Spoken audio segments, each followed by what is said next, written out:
So here's kind of a sleeper issue that hasn't gotten much attention. But one of the things I want to do as we close in on the start of the second 100 days of Trump's term in office is I want to put a little bit of focus on things that haven't yet emerged as major issues, but heads up, they're coming.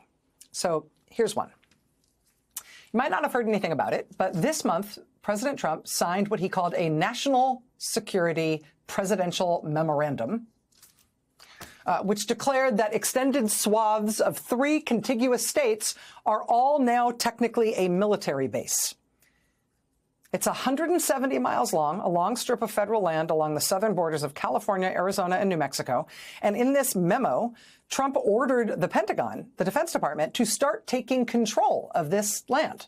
So now the U.S. military has taken control of 170 miles of land, starting in New Mexico, along New Mexico's southern border. And they've declared that that land is now part of Fort Huachuca, which is a U.S. Army base that's not even in New Mexico. It's in Arizona.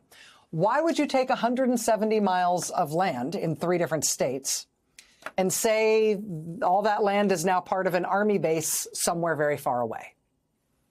Well, the reason Trump is doing that is because he wants active duty U.S. military service members to start arresting people on U.S. soil. Last week, the military announced that U.S. soldiers are now authorized to arrest anyone who steps foot on that 170-mile-long strip of land. U.S. soldiers, active duty soldiers, are now newly authorized to search those people. They are authorized to implement crowd control. U.S. active duty troops searching and arresting people on U.S. soil and performing crowd control operations, again, on U.S. soil. And this land, yes, it is along the Mexican border, and migrants crossing the border are the stated targets of this new operation. So we may not think of this as something that matters for broader U.S. politics or indeed the health of our political system. But if you're looking for big red flags in terms of authoritarian takeover in a democratic rule of law country, when you've got U.S. troops searching and arresting people and doing crowd control on U.S. soil, you're kind of there. Under American law, the Posse Comitatus Act is supposed to prevent the U.S. government from using U.S. soldiers on U.S. soil. Theoretically, if somebody wanders onto a military base, they can be arrested as trespassers on military property.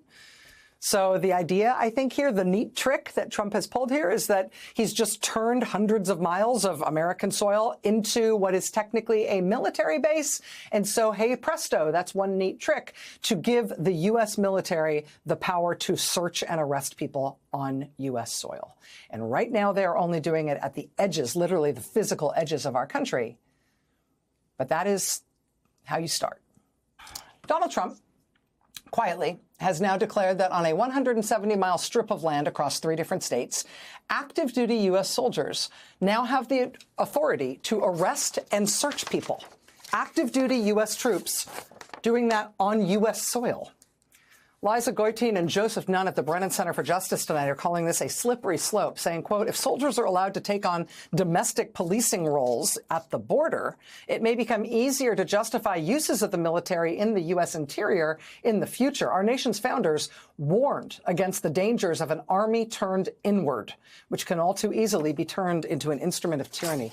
Joining us now is Liza Goitein. She's senior director of the Brennan Center's Liberty and National Security Program. Ms. Goitein, thank you so much for being here. I appreciate it. My pleasure. Thank you. Is there anything about this order that authorizes U.S. soldiers to arrest and search people or use crowd control techniques only against non-U.S. citizens, or could these authorities also be used against U.S. citizens? No, not at all. These authorities can be used against anyone who trespasses on this new military installation. And that installation does span 170 miles of the New Mexico border. But the original memorandum actually authorizes pretty much any federal lands along the southern border to be transferred to the Department of Defense, including a 60-foot strip of land 60 feet wide that actually spans about 600 miles along the California, Arizona, and New Mexico border. So we are talking about just sort of a massive land grab that's being turned over to the Department of Defense in order to turn violations of immigration law into trespassing on a military installation. And again, I mean, that could apply to anybody who, without authorization, is on these strips of land on the southern border.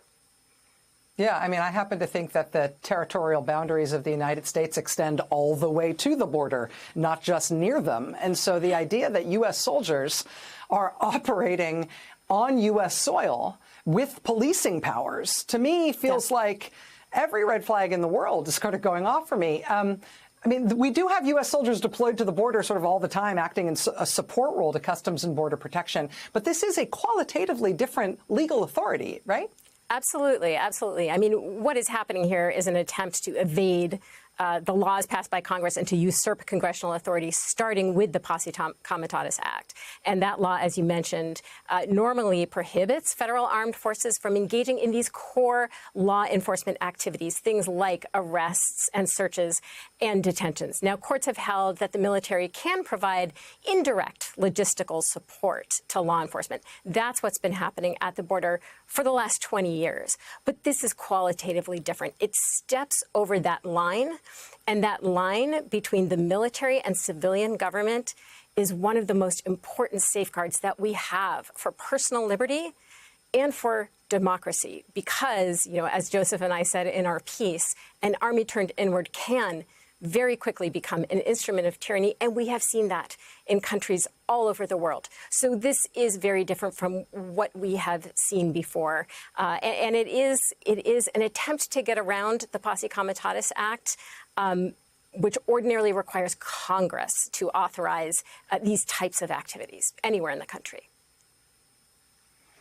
Liza Goitein, Senior Director of the Brennan Center's Liberty and National Security Program. This is a story that we are just starting to cover. This will not be the last time that we cover it. We'd love to have you back to talk more about it as we learn more. Thank you very much. Thank you.